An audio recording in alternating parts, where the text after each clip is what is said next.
राम जय सिया राम, बोलो श्री राम जय राम, जय सिया राम, बोलो श्री राम जय राम, जय सिया राम, बोलो श्री राम जय राम, जय सिया राम।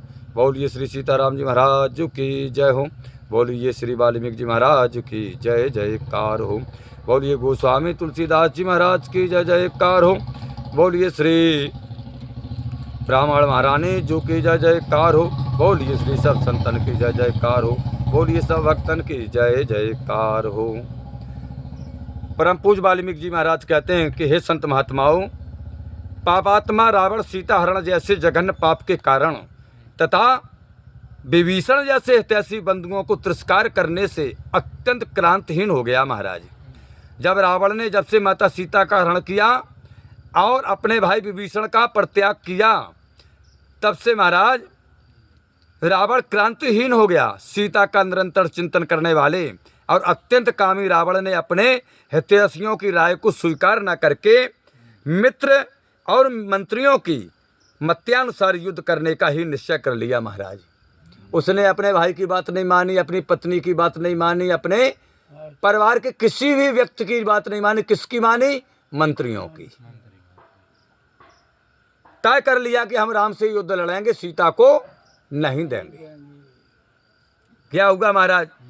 वह सोने की जाली और मणि एवं मृगों से सुशोभित रथ में सवार हो सभा भवन की ओर अब गया। रावण अपने भवन से सभा की ओर गया। ढाल तलवार को धारण करने वाले तथा अनेकों शस्त्रों से सुसज्जित राक्षस उसके आगे आगे चल रहे थे। महाराज, रथ पर विराजमान है रावण, अस्त्र शस्त्र लिए राक्षस आगे चल रहे तथा अनेकों बलवान राक्षस उसे दाएं बाएं और पीछे से घिरकर चलते हैं। महाराज, जब वो भवन में जा रहा है रावण, वाल्मीकि जी महाराज कहते हैं कि रथ वाले रथों पर, हाथी सवार हाथियों पर और घुड़सवार घोड़ों पर हाथ में तोमर गदा सूलाद लेकर के रावण के आगे पीछे चल रहे। उस समय सहस्त्रों तुरही बज रही थी। महाराज, जब रावण दरबार में जा रहा है, युद्ध का निश्चय करने के बाद दरबार में जा रहा है। यह निश्चय कहाँ हुआ? उसके राजभवन में हुआ, प्राइवेट एक कमरे में हुआ, जहाँ विभीषण और कुछ गिने चुने मंत्री थे। वहाँ यह निर्णय लिया गया। विभीषण ने वहीं समझाया, उसने अस्वीकार कर दी बात। बोले, विभीषण मैं तुम्हारी बात को नहीं मानूंगा, तुम जाइए यहाँ से। विभीषण चले गए, मंत्रियों की बात मानी। वहाँ से जा रहा है आज राजसभा में। क्या हुआ महाराज? उस समय सहस्त्रों तुरहियां बज रही हैं और जिनसे गंभीर शब्द होता जाता था। इस समय राक्षसों द्वारा स्तुति एवं स्वस्ति वाचन सुनता हुआ रावण अपनी राजसभा में पहुंचा। रावण की जय जयकार बोल रही। महाराज, राजसभा में पहुंचा।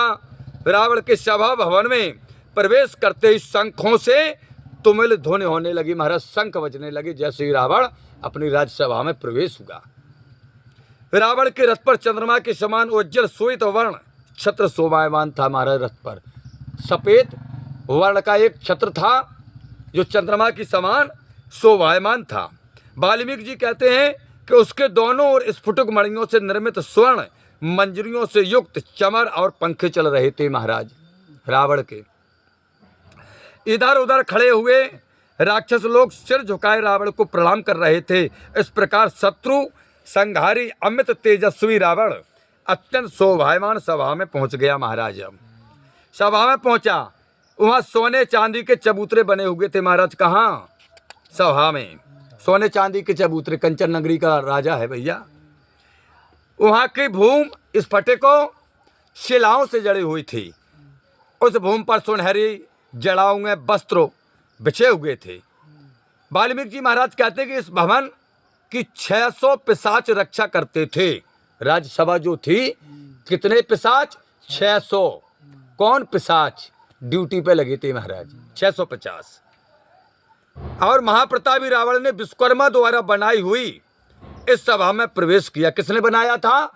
विश्वकर्मा जी ने। रावण ने प्रवेश किया और एक बहुत ही विशाल एवं अत्यंत सुंदर सिंहासन पर जाकर के बैठ गया। बहुत सुंदर सिंहासन है, कंचन नगरी का महाराज है भैया। बैठते ही उसने फुर्तीले राक्षस दूतों को आदेश दिया। किनको आदेश दिया? जो फुर्तीले राक्षस थे। रावण ने कहा कि हे दूतों, तुम लोग शीघ्र ही सभासदों को बुला लाओ। बोले जितने सभासद हैं सबसे कह दो कि राजा ने बुलाया है सभा में। राक्षस दूत रावण का आदेश पाते ही लंका के भवनों, शयन गृहों, क्रीड़ा स्थलों और उद्यानों में निर्भय होकर के जा करके सब लोगों को राज्यसभा में पहुंचने का आज आदेश सुनाने लगे। बोले चलो भैया सब लोग राज्यसभा में।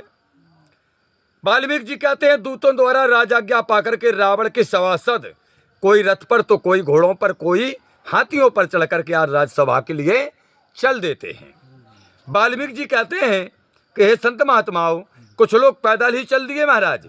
सभासदों की सवारियों से लंका का राजमार्ग अत्यंत सुंदर प्रतीत हो रहा था महाराज। जब वो राजभवन के लिए जा रहे हैं, राज्यसभा के लिए, तो जितने भी लंका की रास्ताएं थीं बहुत अच्छी लग रही थी महाराज।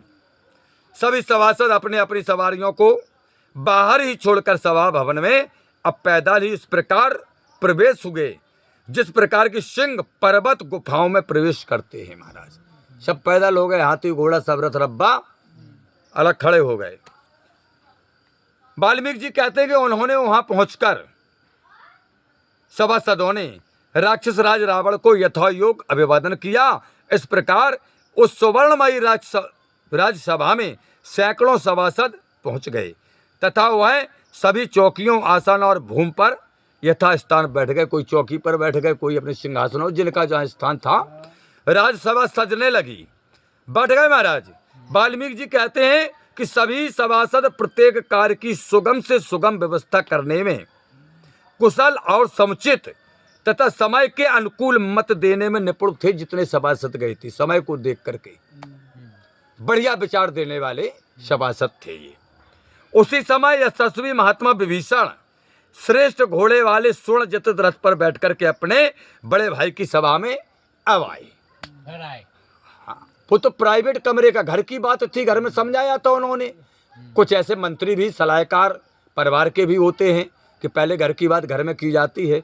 वहाँ रावण ने नहीं मानी, अब राज्यसभा में आया, वहाँ विभीषण भी आए। सोने के रथ पर विराजमान होके विभीषण आए और आते ही उन्होंने अपना नाम लेते हुए बड़े भाई के चरणों में प्रणाम किया। विभीषण ने रथ से उतरे, सभा में पहुंचे और प्रणाम किया। कहा कि मैं कंचन नगरी के महाराज श्री रावण का छोटा भाई विभीषण आज लंका नगरी के राजा को प्रणाम करता है। प्रणाम किया महाराज।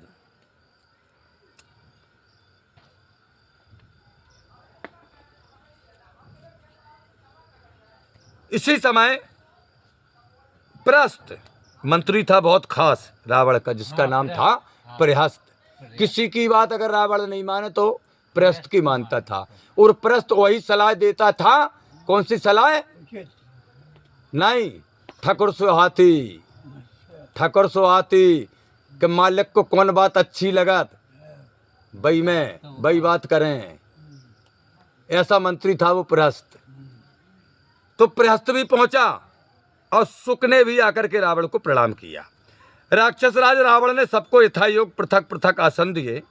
अनेक प्रकार की मणियों से जड़े हुए सुनहरे आभूषणों को धारण करके आए हुए सभासदों के वस्त्रों से मूल्यवान अगर चंदन और अगर पुष्पमालाओं की सुगंधित चारों ओर फैल रही थी महाराज। जितने राक्षस सभा में आए थे, वाल्मीकि जी कहते उनमें से कोई भी राक्षस ना तो असत्यवादी था, कोई झूठ नहीं बोलता था। जी, प्रमाण है। वाल्मीकि जी महाराज कहते जितने भी आए वहां कोई झूठ नहीं बोलता था, और ना कोई जोर जोर से चिल्ला करके बोलने वाला था। बोले कोई जोर जोर से नहीं चिल्लाता। देखो, सत्यवादी व्यक्ति धीरे से बात करेगा अपनी, और झूठा आदमी चिल्लाएगा, कसम खाएगा। तो ऐसे व्यक्ति नहीं थे वो। सभी राक्षस अत्यंत पराक्रमी और सूरवीर थे महाराज। वाल्मीकि जी कहते हैं वे सभी रावण का मोह ताक रहे थे। इस प्रकार उन महाबली शस्त्रधारी तथा मेधावी सभासदों के बीच बैठा हुआ रावण उसी प्रकार शोभित हो रहा था जिस प्रकार देवसभा, देवताओं की सभा में सुरपति इंद्र शोभायमान होते हैं महाराज। रावण का दरबार लगा है। वाल्मीकि जी कहते हैं कि राक्षसराज रावण ने समस्त सभासदों पर दृष्टि डालते हुए सेनापति प्रहस्त से कहा। जितने बैठे थे सेनापति, सभासद, सब पे निगाह डाली राक्षसराज रावण ने और कहा किससे? अपने खासो खाम मंत्री प्रहस्त से। क्या कहा? रावण ने कहा कि हे प्रहस्त सेनापति, शस्त्र विद्या में पूर्ण पारंगत अपनी रथी, अश्वारोही, गजारोही तथा पैदल सेना को ऐसी आज्ञा दो कि वह पूर्ण चेतन रहत होकर नगर की रक्षा में भली बात तत्पर रहे। ये प्रस्त को आदेश कर दिया। क्यों? विभीषण ने समझा दिया कि महाराज सीता को नहीं वापस कर रहे समय से पहले, तो राम तो चल दिए हैं सेना के साथ, लंका पर चढ़ाई है और उनकी विजय निश्चित है। इतनी सेना लिए बोले, इतने की जरूरत नहीं है बोले, परमाण हनुमान अकेले दे गए हैं, फिर भी आप नहीं मान रहे तो आप राजा हैं। विभीषण ने समझाया। तो क्या हुआ? आज रावण ने आदेश दिया प्रहस्त को, कौन सेना है? बोले अश्वारोही यानी घोड़ों वाली और गजारोही हाथी वाली। बोले इन सेना के सेनापतियों को आदेश दे दो को पूर्ण चेतन रहते हुए, बोले बिल्कुल सचेत रहते हुए लंका की रखवारी में लग जाएं। रावण का आदेश पाकर के सेनापति प्रस्त ने अपने कुशल सैनिकों को तुरंत ही लंका की सुरक्षा में नियुक्त कर दिया महाराज। तदंतर वाल्मीकि जी महाराज कहते हैं वह फिर राजसभा में आकर के बैठ गए प्रस्त। हाँ, राजसभा चल रही है, दरबार चल रहा है, जैसा आदेश मिलता है, जैसा मंत्री काम करते जाते हैं। आदेश मिला, तुरंत प्रहस्त गए और तुरंत अपने सिपाहियों को आदेश दिया, तैयारी। और राक्षस राज रावण से नम्रता पूर्वक बोला आकर के प्रहस्त के, हे राजन, हे कंचन नगरी के महाराज दशग्रीव, मैंने नगर की सुरक्षा के लिए आपकी सेना को नगर के बाहर भीतर यथा स्थान नियुक्त कर दिया है। जैसा आपने बताया वैसा मैंने नियुक्त कर दिया। अब आप जो उचित समझें सुखपूर्वक करें। बोले लंका को सुरक्षित कर दिया मैंने। प्रहस्त की बात सुनकर के रावण ने वहां आए हुए सभासदों से अब कहा, क्या कहा रावण ने कि हे सभासदों, धर्म, अर्थ और काम विषय कठिनता, कौन कौन? धर्म, अर्थ और काम विषय कठिनता यानी परिस्थिति उपस्थित होने पर आप लोग प्रिय अप्रिय, लाभ हान, सुख दुख, हित अहित का विचार करने में पूर्ण समर्थ हैं। ये रावण ने कहा। किन बातों पर? धर्म पर, अर्थ पर और बोले काम विषयक कठिनता पर। उसे काम आया तो बहु पे मिल जाता नहीं, काम विषयक, काम के विषय में जो कठिनता आती है, क्या करें बैठी सीता को हरण। बोले इस मामले में प्रिय अप्रिय, लाभहान, सुख दुख, हित और अनहित का विचार करने में तुम सभी सभासद रावण कहते हो कि पूर्ण सामर्थ हो, होशियार हो, चतुर हो। आप लोगों को यथार्थ सम्मत से प्रारंभ, रावण कहता कि आप लोगों की यथार्थ सम्मति से, सलाह से प्रारंभ किया गया मेरा कोई भी कार्य कभी भी निष्फल नहीं हुआ। जैसा आपने बताया, जिस विधि से बताया, उस विधि से मैंने जो भी काम किया, रावण कहता कभी विफल नहीं हुआ है, क्योंकि आप चतुर होशियार सभासद हो। धर्म, काम और अर्थ में आपके सहयोग से ही मैं इस राज लक्ष्मी का भोग कर रहा हूं। बोली श्रीलंका की राज लक्ष्मी का आप जैसे मंत्रियों सभासदों की सलाह से ही राज का भोग कर रहा हूं। रावण कहता कि हे सभासदों, मैंने जो कार्य किया है उसके विषय में मैं आप लोगों से पहले ही सम्मति लेना चाहता था। मैंने जो कार्य किया, बोले उसकी सलाह पहले ही लेना चाहता था, किंतु, बोले किंतु क्या? बोले उस समय कुंभकर्ण 6 मास से सोए हुए थे। बोले बड़े वो हमारे लघु भ्राता कुंभकर्ण, बोले 6 माह से सो रहे थे। लंबी नींद के पश्चात अब वे जागे हैं। बोले इसलिए अब कहता हूं मैं, क्या? बोले मैं श्री रामचंद्र जी की पत्नी, अयोध्या के राजा महाराज दशरथ की पुत्रवधू, जनकपुर के राजा शीरध्वज की पुत्री सीता को दंड कारण के बलात् हरण कर लाया हूं। बोले दंड कारण से बलात् हरण कर लाया हूं। मेरी दृष्टि में सीता के समान सुंदरी कोई भी स्त्री तीनों लोकों में नहीं है। रावण कहता है सभासदों से। उस कमल नयनी चंद्र नयनी सीता को देख करके मैं कामासक्त हो गया हूं। सीता को जैसे ही देखा मैं कामासक्त हो गया और उन दिन और दिन दिन पर घुलता जा रहा हूं। बोले प्रतिदिन मैं कामासक्त हूं सीता पर। लेकिन वो मेरी बात नहीं मान रही है।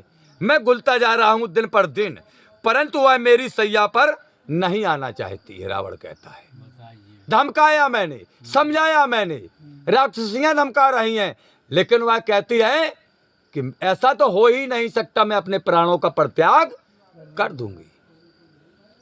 रावण कहता है यह कार्य किस प्रकार सफल हो मेरे समझ में नहीं पड़ता है, समझ में नहीं आता है कि सीता किस प्रकार हमारी सैया पर आए।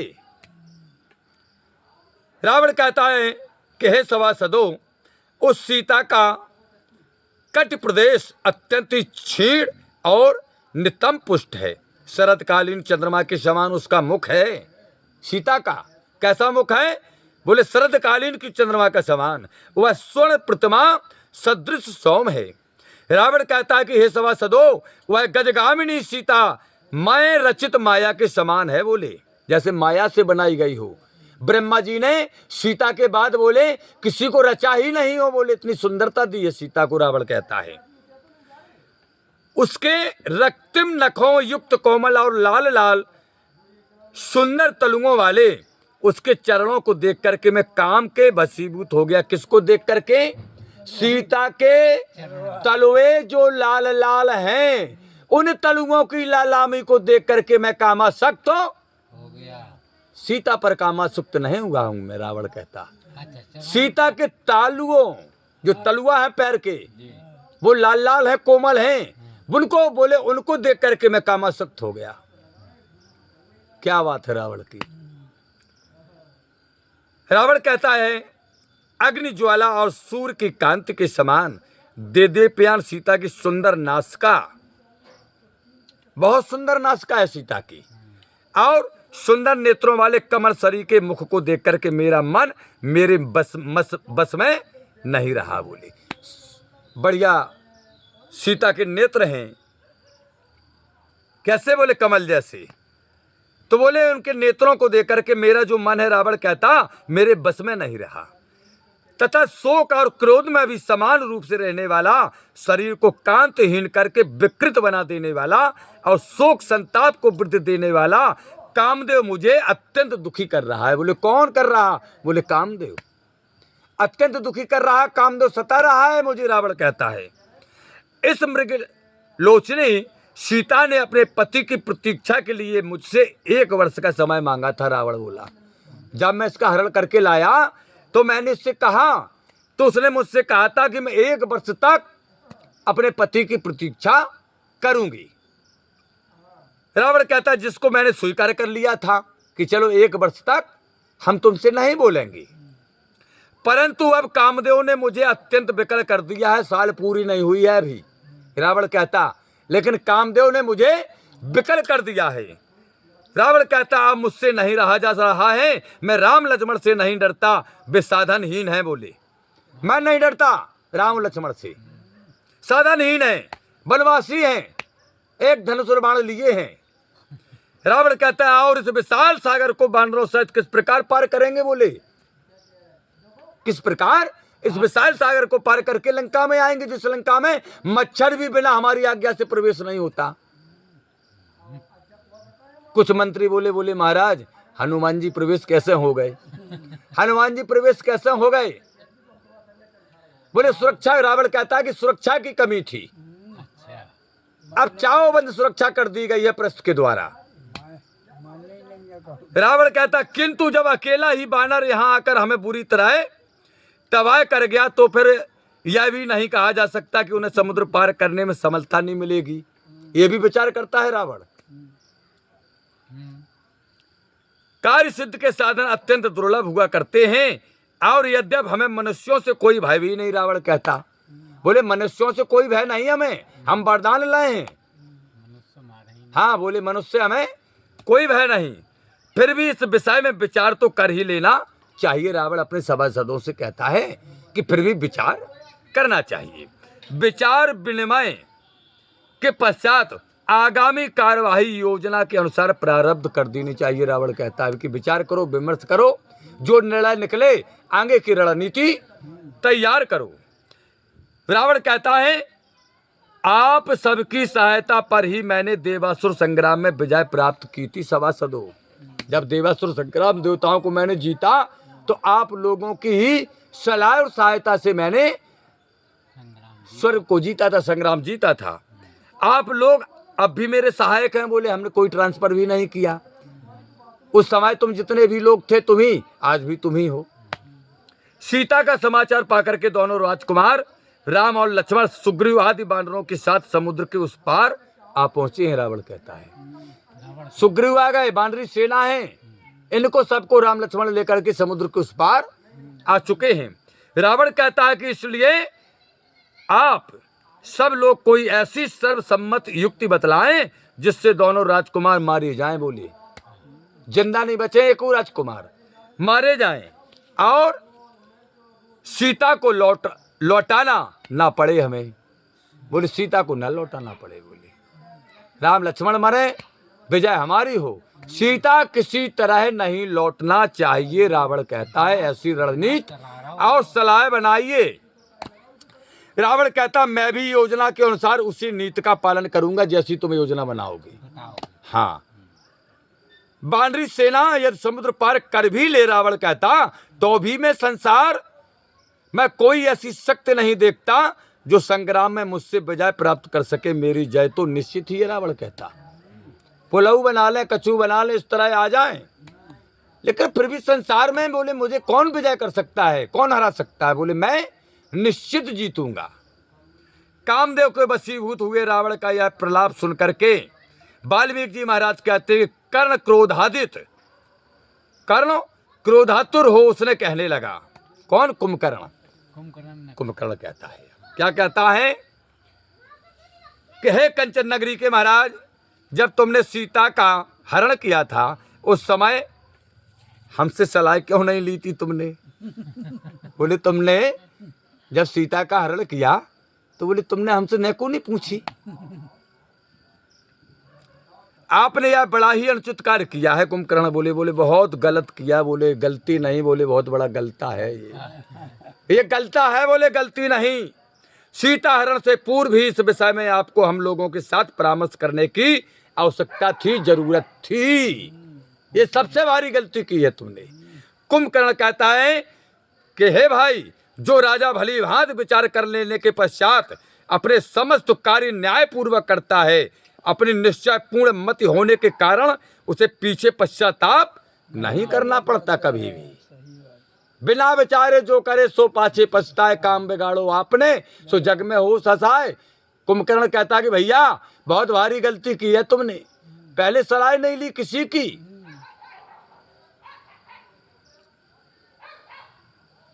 विभीषण कहते भैया, और जो विपरीत कार्य मंत्रियों की सम्मति के बिना ही नीति विरुद्ध किए जाते हैं वह कार्य कदापि सफल नहीं होते, बल्कि उनका परिणाम विभीषण कहते हैं कि सदा ही दोष युक्त होता है। बोले कैसा परिणाम निकलता? दोष युक्त। जो मनुष्य पहले किए जाने वाले कार्य को पीछे और पीछे होने वाले कार्य को पहले ही कर डालता है वह नीति शास्त्र से सर्वदा अनभिज्ञ। बोले भी नीति जानते ही नहीं जा कि हमें कबे हमें कौन काम करने। हाँ, स्थिर बुद्धि वाला विचारशील पुरुष अधिक शक्तिशाली विषय शत्रुओं के कार्य में सदा दोष ही तलाश करता है। कौन व्यक्ति? बोले ज्यादा बलवान होत तो बोले अधिक शक्तिशाली विषयी शत्रुओं के कार्य में सदा दोष की तलाश करता है। वह जिस ओर शिथिलता पाता है उसी ओर से आक्रमण कर उस पर अधिकार प्राप्त कर लेता है। कुंभकर्ण कहता है कि आपने भी राजन या बिना विचार किए ही बहुत बड़ा अनिष्टकारी कार्य कर डाला। बोले बहुत अनिष्टकारी कार्य किया है। कुंभकर्ण कहता भैया ना विचार किया ना विवेक लगाया तुमने, और बोले तुमने काम तो कर डाला। सीता का हरण यह बड़े कल्याण की बात है कि राम ने अभी तक आपका वध नहीं किया। बोले जब बड़ी खुशी की और कल्याण की बात है कि राम ने अभी तक तुम्हारा वध नहीं किया, तुम बचे रहे। यद्यपि यह कार्य अपनी शक्ति, रावण कहता है, कुंभकर्ण कहता है कि भैया यदि यह कार्य आपने अपनी शक्ति से अधिक कर डाला है और बलवान शत्रु से अविचार पूर्ण दूषित छेड़छाड़ प्रारंभ कर दी है। बोले फालतू में छेड़छाड़ी कर दी तुमने राम से। बोले साधारण नहीं है, बोले बहुत बलवान पराक्रमी है। कुंभकर्ण कहता है, बोले ध्यान करो आप, कितनी बार आपने अयोध्या पर आक्रमण किया। आज दशरथ ने खुद जाने कितनी बार आपको मतलब जो है वापस कर दिया अयोध्या की राजधानी से। रघु का बाण एक बिना फग का। यानी कुंभकर्ण भाई भांत समझाता है रावण को कि तुमने बहुत गलत काम कर दिया है। कुंभकर्ण कहता कि तथापि राजन, मैं आपके शत्रुओं का वध करके आपकी विपत्ति को सर्वदा दूर करूंगा। कुंभकर्ण कहता कि तुमने गलती करी सो करी, लेकिन हम आपके शत्रुओं का नाश करूंगा, वध करूंगा और आपकी विपत्ति परेशानी को दूर करूंगा, क्योंकि आप हमारे राजा हैं और फिर भाई भी हैं। हमारा धर्म कर्म दोनों बनता है, लेकिन आपने की गलती है। कुंभकर्ण कहता कि हे निशाचर पति रावण, आपका शत्रु कितना ही बलवान हो, मैं उसे अवश्य मार डालूंगा। वह चाहे इंद्र, वरुण, सूर्य, अग्नि, वायु और कुबेर ही क्यों ना हो। कुंभकर्ण कहता है कि मैं उसके साथ संग्राम करूंगा और इस प्रकार दशरथ कुमारों को मारकर आपको विजय दिलाऊंगा। कुंभकर्ण कहता है कि हे कंचन नगरी के महाराज, लक्ष्मण सहित रामचंद्र को मार करके सब बानरों को खा जाऊंगा मैं।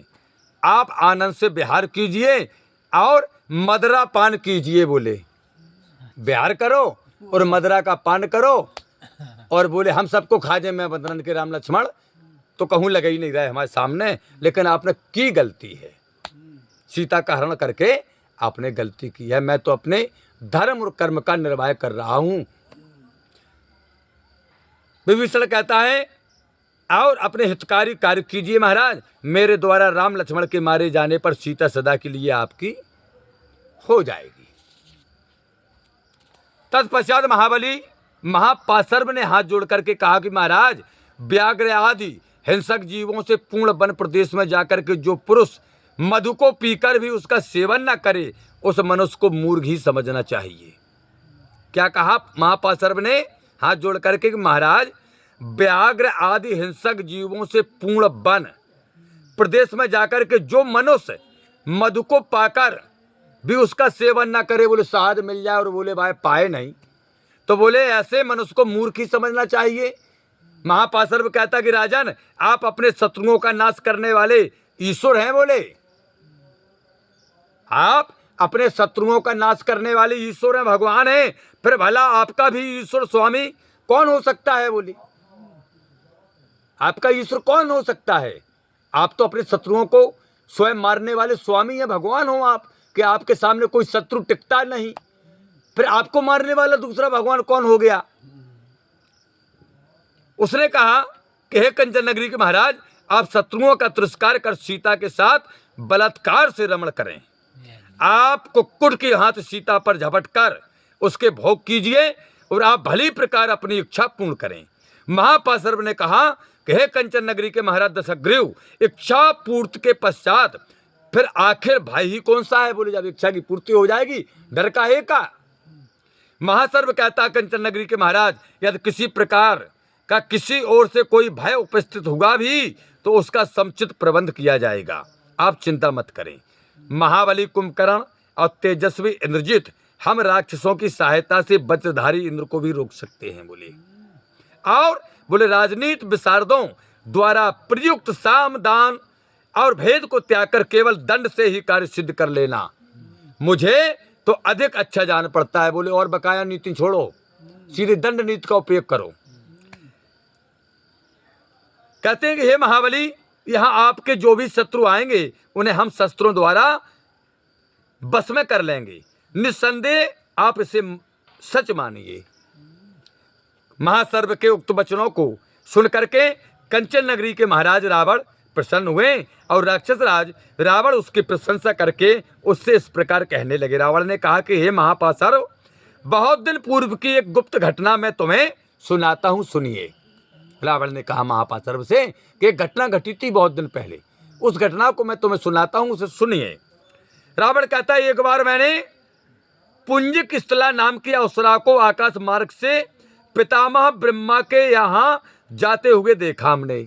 आकाश मार्ग में देखा कि एक पुंजा को स्थला नाम की अप्सरा पितामह ब्रह्मा के यहाँ जा रही है।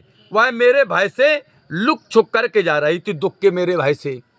रावण कहता है महापा सर्व अग्निशिखा के समान दे दीप्यान उस सुंदरी अप्सरा को देख करके मैं काम के वशीभूत हो गया। मैंने उस अप्सरा को देखा, बोले मैं काम के वशीभूत हो गया। और उसे विभीषण ने ये गंभीर वचन कहे। अब वहां आगे की कथा कल। हे प्रभु आनंद दाता ज्ञान हमको दीजिए, शेर गुसारे दुर्गुणों से दूर हमको कीजिए, लीजिए हमको शरणों में हम सदाचारी बने, ब्रह्मचारी धर्म रक्षक वीरो वृतुधारी बने।